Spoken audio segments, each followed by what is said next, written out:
Cet enregistrement a été réalisé à la demande d'Olivier Favert, mon ami Olivier Favert, et est destiné aux Ardennais. Le contexte actuel, et notamment le confinement, s'avère générateur de stress. Il ne s'agit pas dans mon propos de nier les bienfaits du confinement. Faire un effort en matière de confinement, c'est contribuer à sauver des vies. En revanche, comme toute belle action, le confinement a des effets parallèles et contribue notamment à augmenter le niveau de stress. Et il s'avère que cela est d'autant plus vrai à partir du 10e jour. Il est donc logique de se poser la question de savoir comment, dans de telles périodes, on peut se protéger. On va voir quelques exercices qui permettent de se protéger dans ces périodes difficiles. Tout d'abord, remplacer les liens sociaux classiques, les relations humaines classiques, par des liens sociaux virtuels.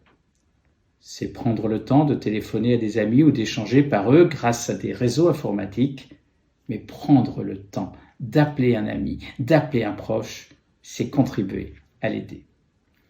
C'est aussi, par exemple, maintenir une activité physique.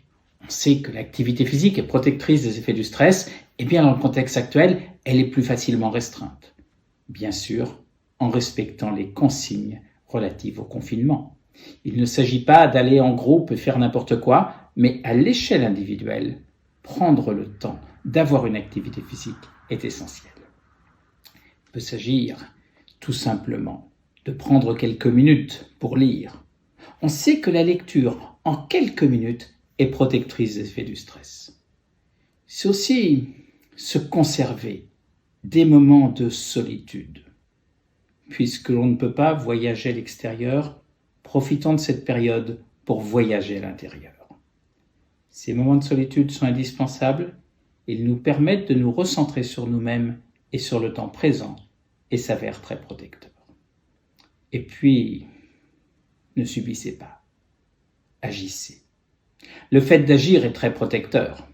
Si l'on vit le confinement comme une obligation, eh bien, il n'aura pas beaucoup d'effets sur notre stress, pas beaucoup d'effets bénéfiques. En revanche, si on donne du sens au confinement, si on le vit comme le moyen d'aider les médecins, les personnels soignants, les infirmières, les aides-soignants, les ambulanciers, les pompiers à mieux mener à bien leur mission, là, on le vit beaucoup mieux. Agir, c'est aussi s'entraider, c'est être solidaire vis-à-vis des autres personnes. On l'a vu par exemple à travers un appel téléphonique à quelqu'un qui vit seul.